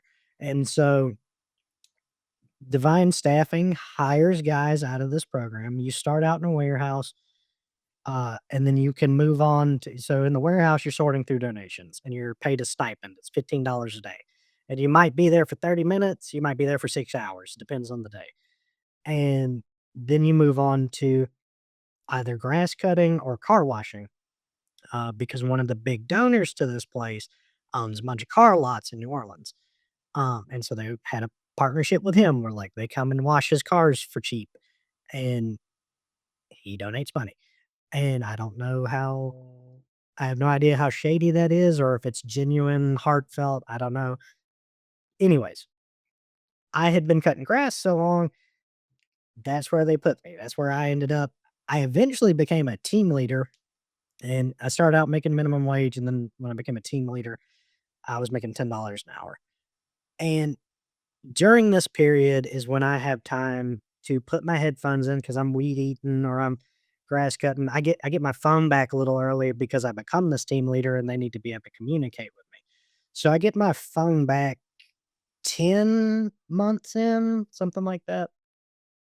And I start listening to YouTube videos. And I love that. I used to own a lawn care business before I ended up years ago and listening to music or listening to videos, mostly podcasts and stuff or videos. It helps you while you're cutting grass. You get lost. I mean, you're naturally, it's like driving a mhm, car. You're yes, doing yeah. what you know you need to do, but you're able to enjoy it while you're listening. So please continue. I just want to make that clear. So shortly after I get my phone back, I reach back out to my ex. And this is what really, and at the time, I was distraught and heartbroken. I'll explain why in a second. But now I'm so grateful that this happened because it freed me in a lot of ways. So shortly after I get my phone back, I reach out to her, and she's with somebody else, but she's talking about breaking up with him and this and that. And there's drama that happens over the telephone. We won't go deep into that, but you can use your imagination. And at one point, she starts to ghost me, and this is close to when I graduate the program. I think this is in Right. April. I graduate the program in May. So she starts to ghost me. I reach out to her mom because I was on good terms with her. And her mom's like, listen, I promised her I wouldn't reach out and tell you, but you're asking me about it. And I feel like that's slightly different. she relapsed again. She's in this hotel. She's doing drugs with this guy that was at this or that was connected to the program she was in. And so I realized, like, oh, like this was never real for her. I was just kind of like a tool for her to get access to drugs or to a house. Mhm. Right. And then I start realizing, like, okay, God didn't put me here to heal me or to heal this relationship. That's not why I'm here. I'm here because I made bunch of stupid choices and I kept making them. And so that's when it like really solidly hits me that and this is over a span of weeks to months. And so like I start listening to these videos at work and I start with Alan Watts, and Alan Watts is much more mystical and like he introduced people to Eastern religions, Hinduism and Buddhism, and he tried to make them relatable to Westerners. And so that's what I start with is like, okay, maybe God's not what I think God is, right? Right. Right. And and a video that it's still on YouTube that Dan Barker's in. Um, what is that? Freedom from Religion, is that right? I think that's it. Yeah. And That's his foundation, yeah. yeah, so that's the YouTube channel. And it was 5 biblical contradictions, something like that. It's an hour-long video. I looked it up the other night to make sure I got that right. That was what really was the final nail in the coffin, because at this point, these people, like, that's their theology at the New Orleans mission is the Bible is literal. You're not to question it. Genesis literally happened. There's no evolution. There was an Adam and Eve. There was a great flood. Uh, all of this is necessary to believe if you're going to be a proper Christian, right? Right. And and so I had tried to do that while I was there, and was wrestling with it the whole time because, like I said, I believed that evolution was real, and I had a way to like justify that. Like I took Genesis less literally, thought of it as more poetic, and so I tried to see it from this different light, and then um it's funny because he even says it in the Dan Barker says it in this video.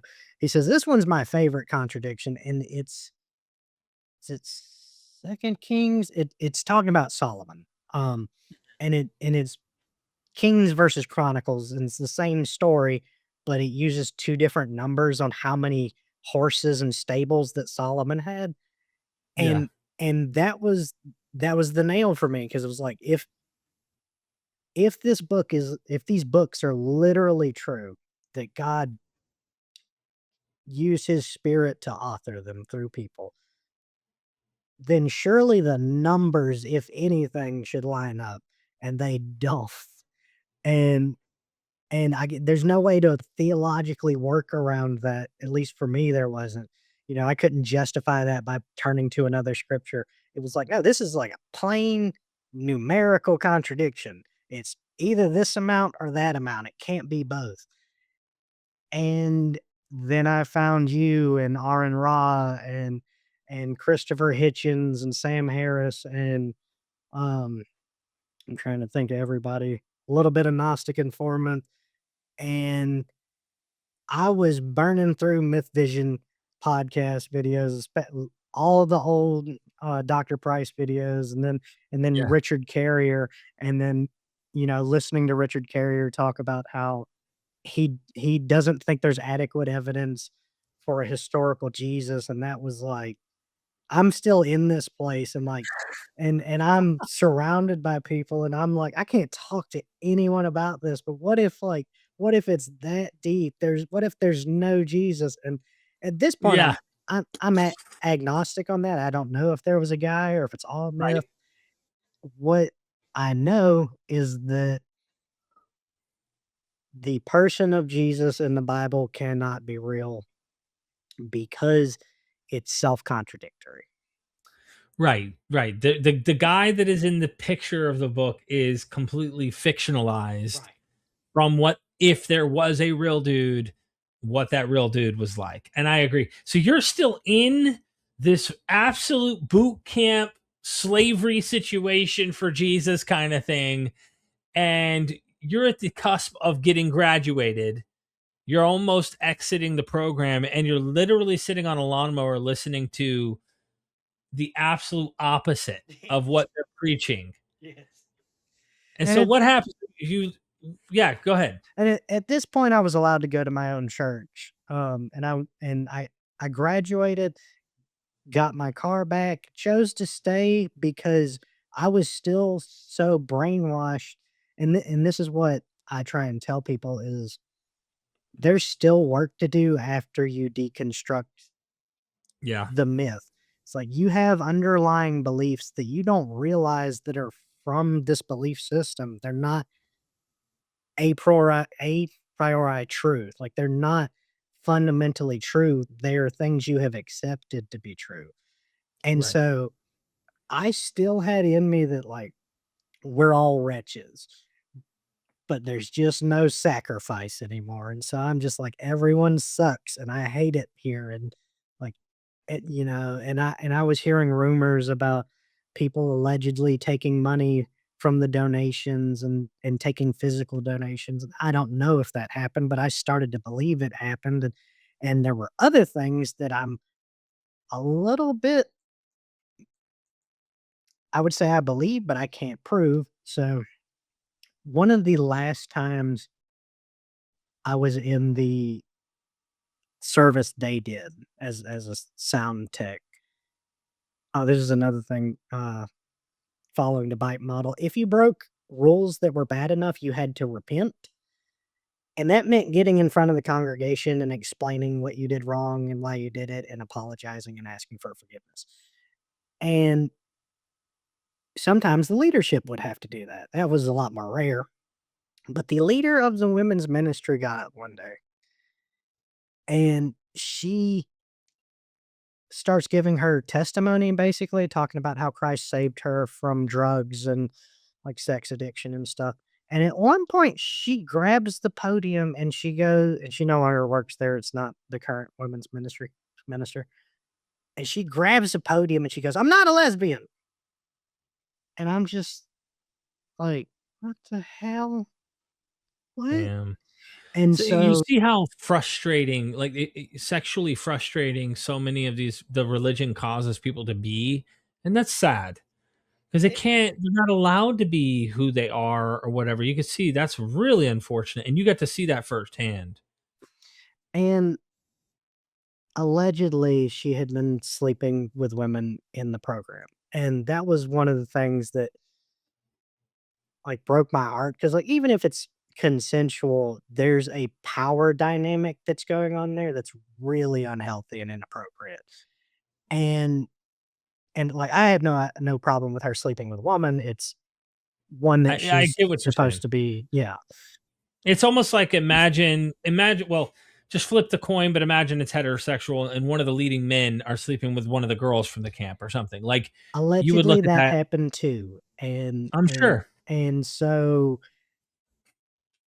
I'm stuck in this place where I'm like, all these people are horrible.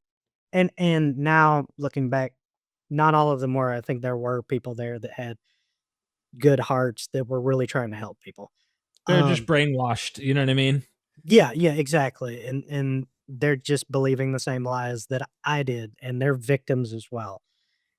And but this is the mental headspace I'm in. It's like everyone's out to get me, everything's horrible. And I believe that my family probably didn't wanna have anything to do with me. This was just something I repeated to myself because I was only allowed to call people once a week, and I could only talk to one person at a time.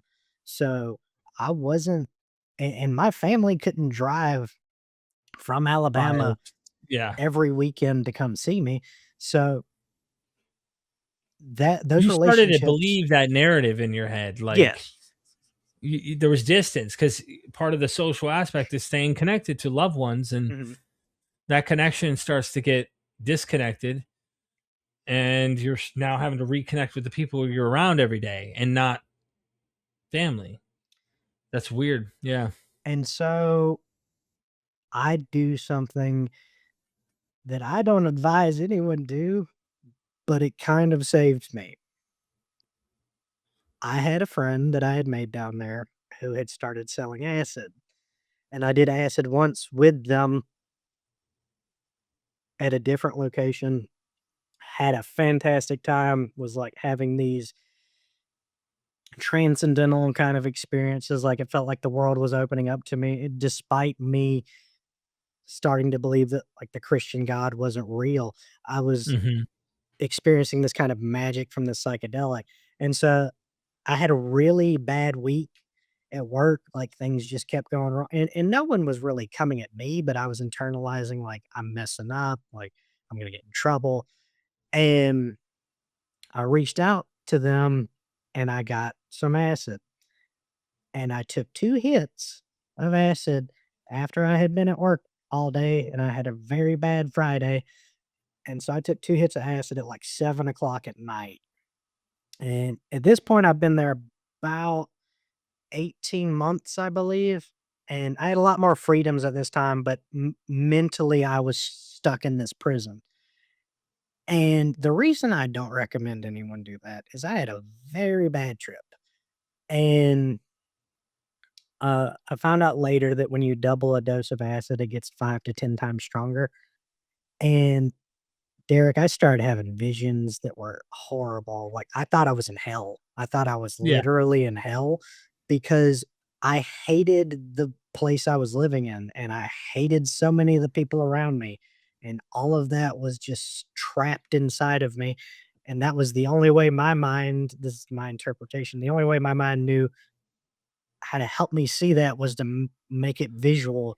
So, I I was know exactly what you're talking about. You could not see the things that are every day in front of you in your own life. There's a way that there's almost like an additional eye that lets Mhm, you see things you can't see. And trust me, you're not the only one who's done psychedelics. I've done plenty of them. I've had good and bad experiences.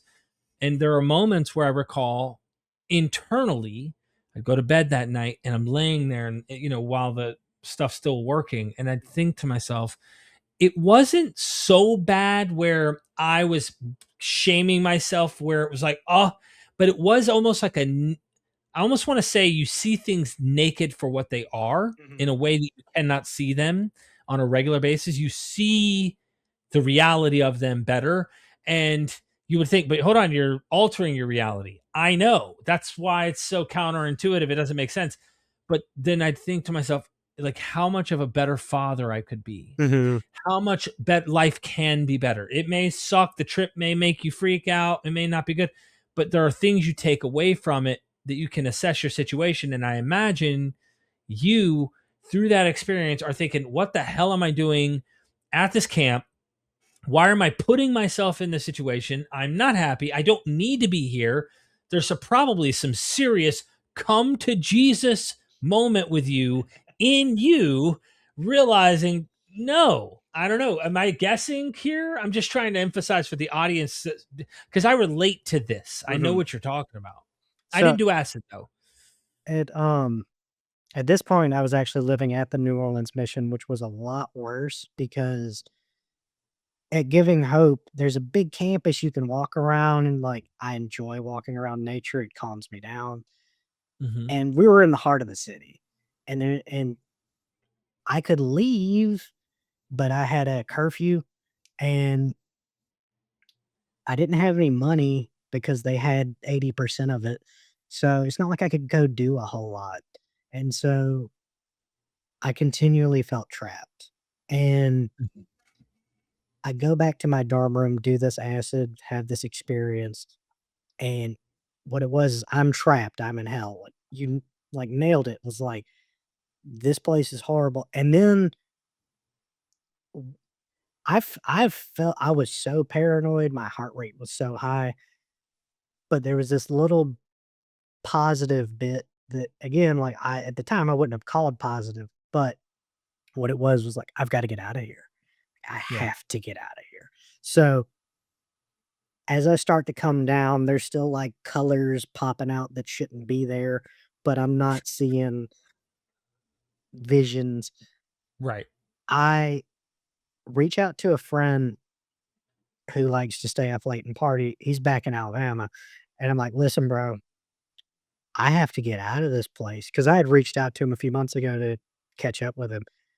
Like, I gotta get out of this place. And he's like, okay, sure, you can come crash on my couch. And so about 2 in the morning, I start packing up as much as I feel comfortable I can without someone coming and being like, "Hey, what are you doing?" Because there were a couple people awake. So I left a TV I had there, and this is stuff that was being stored for me back home that I had gotten back. I left a TV, I left a PlayStation, I left a, blanket that my an Afghan blanket that my grandmother had, uh, knit for me, and, uh, I left books. I grabbed this computer that I'm using to talk to you right now and a bunch of clothes and, like, loaded up my Kia Soul, and I drove at 2 in the morning to Alabama, and the whole time I'm like, "Holy shit, I did it. I did it." And I'm like, "I have no money. I don't know what I'm gonna do, but at least I'm not there anymore."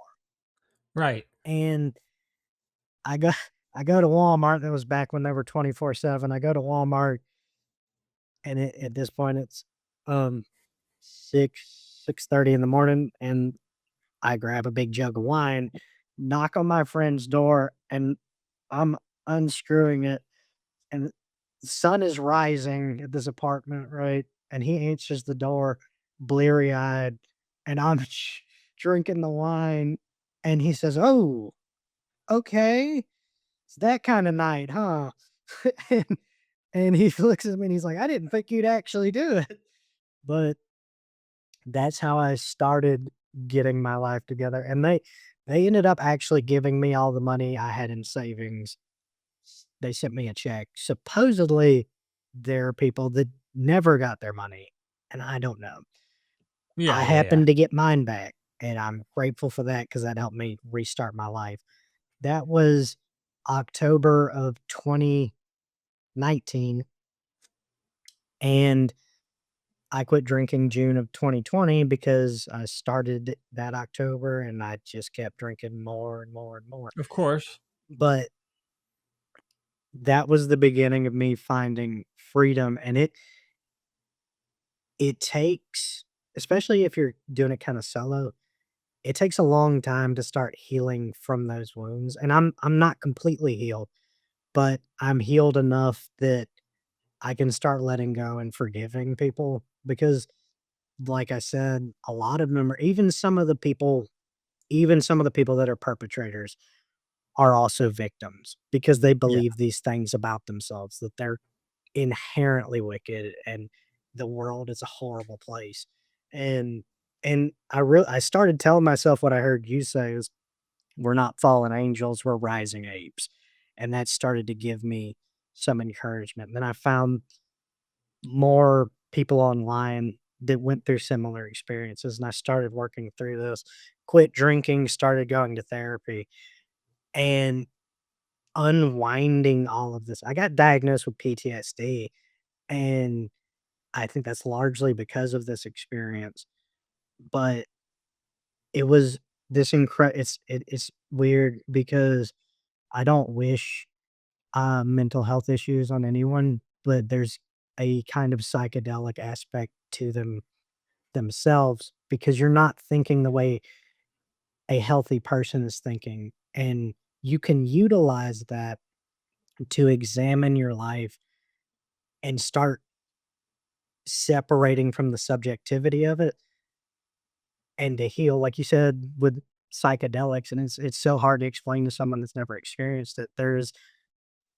a sensation where it feels like you're seeing everything as if you're almost as if you're watching a movie and you can see You this character. you're not even you, Yeah. right? So you're able to see it from a non-attached defensive, your guard is no longer there, you're just seeing it, and it Mhm. almost feels like you're seeing it for what it is.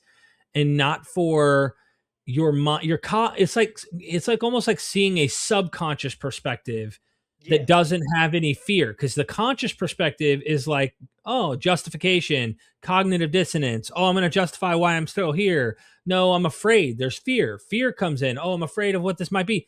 No, this lets you see things and makes you go, no, I could do better. Or no, this is not okay. Or whatever. It's like, I mean, I'm not recommending this because your circumstance, my circumstance, it was only one time that I had that kind of experience. And this was with mushrooms. Okay. So it was mushrooms. It was, I've tried other stuff that had some, I don't know what they put in them. There were ecstasy pills that had stuff in them. I mean, I did all sorts of different stuff in the years that I've done it, but I know what you're talking about and trying to convey. Best person to probably listen to on this would be someone like Terrence McKenna, who, you know who I'm talking I about. listen Like, to cemeteries. Yeah. bro, that guy is a trip, literally. Like, he's funny to listen to and well spoken, but I think he describes what you're trying to hint at here. But even today, there are people like who go to Mexico to experience certain kind of, not just ayahuasca, but there are actual treatment centers that give hallucinogens to people so that they can self-reflect and they have a very deep, very serious experience. And oftentimes it will cause a lifelong permanent abstinence from that substance and not Right. even wanting to do it anymore. I can dig it. But okay, so turning back to this, just where you're at in your beliefs, and then I also want to ask you, man, you put yourself through this a lot, right? Mm. Obviously, you went through a lot of trauma. You were thinking the voice in your head that was telling you these are God's choices and God wants you to do this. You realize all that was baloney, that it wasn't God that was wanting you to do this. This was you making a narrative that made sense in your mind, telling you that this is what you should do. You started listening to other ideas from different philosophies, from those who are skeptical, critical. You mentioned Bob Price, Richard Carrier, all sorts of other scholars we've had on, other atheists, agnostics, other people who are more mystical. You're tapping it. You're free, man. You could talk. You can watch that. You can watch something on Jesus. You could do whatever you want. There's no boundaries. But how did your life turn? Did it actually start getting good when you started to do this? Yes. It took time because my mind was a lot more damaged than I realized. And part of that was from the bad trip because there were months after that, before I started getting therapy, where I would stop in the middle of what I was doing and like, is this real? Am I real? Am I actually dead? Am I still sitting in that room in New Orleans? And so there was a lot I had to work through. But what happened was as I started working with a therapist, we were able to unwind all of that. And That's what you got to do. Yeah. And did you start feeling freedom from that on top of the fact that you weren't trapped having to believe in a particular thing that told you were worthless, told you that you were, you know, you, you weren't enough? And I don't know why I'm asking this, but I want to ask, do you feel like you love yourself now more than what you ever did? yes, and I'm still working on that, but I'm able to actually have compassion for myself and start to see things from a Yeah. more objective point of view when I mess up in some way. And for a while I called myself an atheist, and this is something I was actually nervous to bring up on here. Not I don't think you'd judge this because I know you have No. friends that have more complicated beliefs, but I respect so many atheist thinkers, and I tried it, and I realized, like, that's not how I interpret things either, and that Got wasn't it. true to myself, and so I've come to something that's more, a lot less dogmatic and more open in this. I really like, is it oh, no, Avative oh, what is it? this idea in more esoteric, I'm going to mess it up, but this idea in more esoteric Hinduism that everything is Brahman and nothing is Brahman. That like, what if everything is everything? Like everything's interconnected, and I don't know that that's true. That might just be my own way of coping with reality and moving forward in a positive way. But I don't care about proselytizing or evangelizing. I don't care what people believe. If you're an Yeah, atheist, I don't think you're doing anything wrong. I don't think you're missing anything necessarily. You might be, but that's your journey, and it's not for anyone else to tell you like this is what you need to believe and this is the truth, and exactly. you should run away from the vast majority of people who say things like that. My point Yeah, is I'm with you. the there are ways to interact with, like, I really like the phrase "the great mystery." There's ways to interact with nature, however you might view it, that are a lot more healthy and can be full of meaning, and you can even do this as an atheist. I know, what's her name? Britt Hartley, I think that's her name. No Nonsense Spirituality on Yeah, YouTube.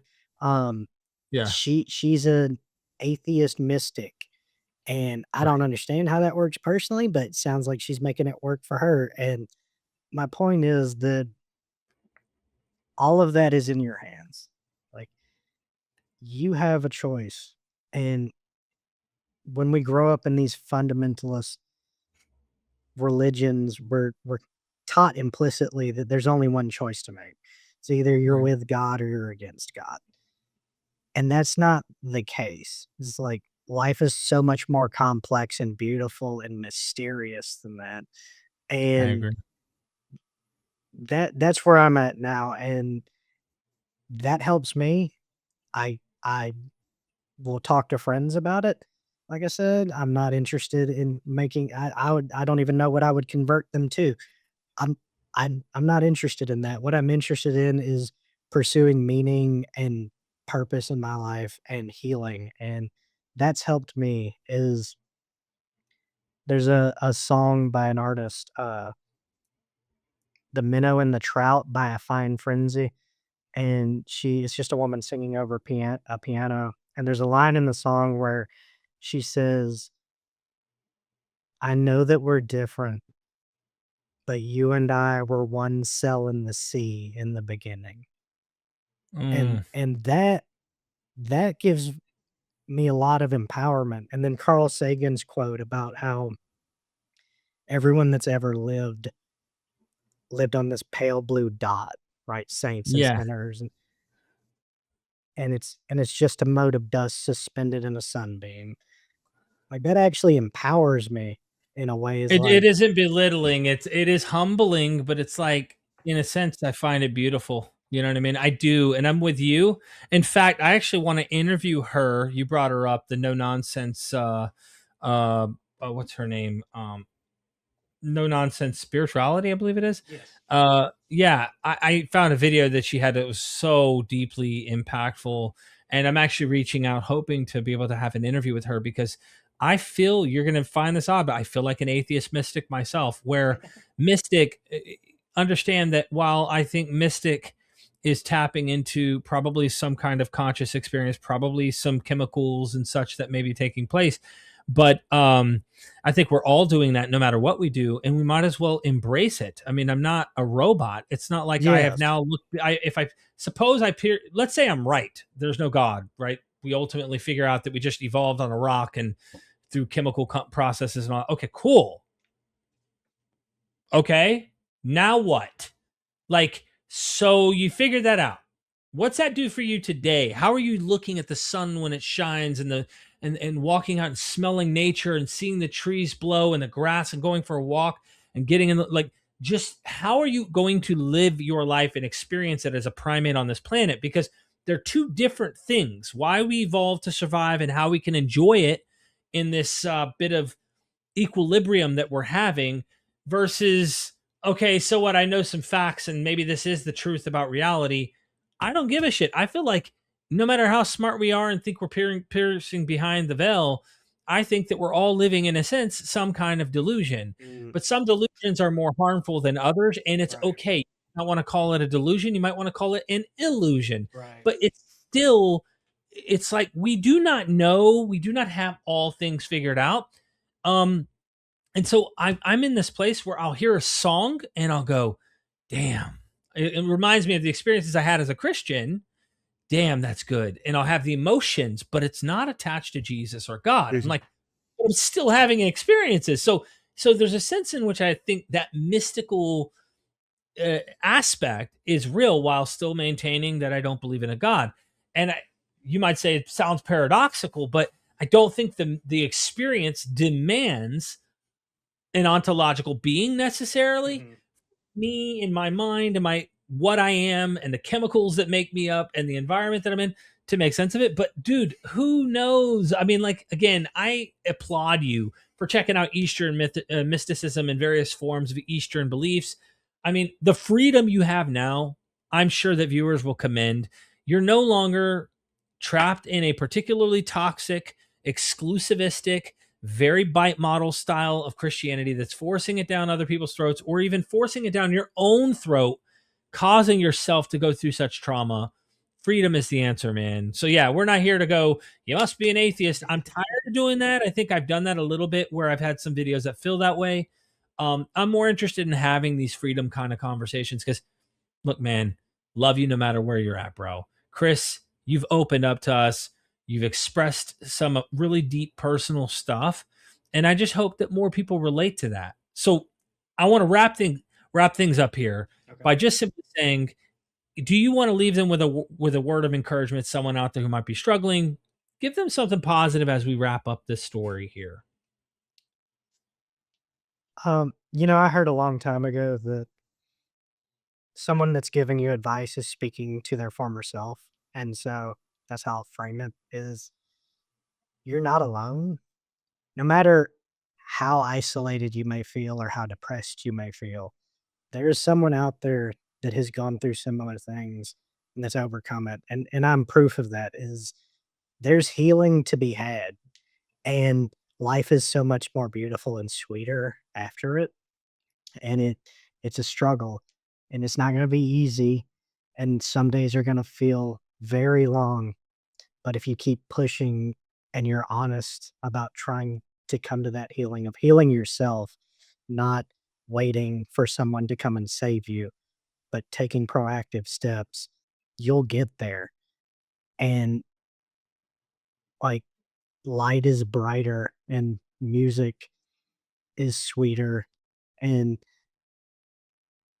that's the experience I've had is that in the past year, as I've healed and continue to heal, there is so much more meaning to be had in just having conversations with my wife. That's another thing that happened is I married someone who had similar experiences and who understands me.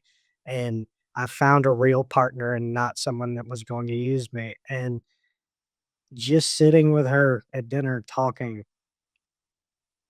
like it can make my day. And it can make my day to look at a sunset. And I don't have to have this nagging feeling anymore that someone is judging me constantly. It's like, Mm. have compassion for yourself. Like, you're not alone and you're not stuck in darkness. Wow. You're not alone, ladies and gentlemen. Chris Wood, thank you so much for your time. Ladies and gentlemen, make sure you comment some positive thoughts down below. We want to hear some positive, voices. I hope that you will encourage others and you take something away from this. Let Chris know your thoughts in the comment section down below. Again, I'm not going to tolerate any negativity. So if you're being derogatory or something like that, we're going to just nip that in the butt. But these are places I want people to feel safe and be able to come and express their stories. And Chris, you gave me your story. You had the courage to step up, and I really do appreciate that. So everybody watching, like, comment, share, subscribe if you haven't subscribed to the channel. And until next time, never forget, we are MythVision.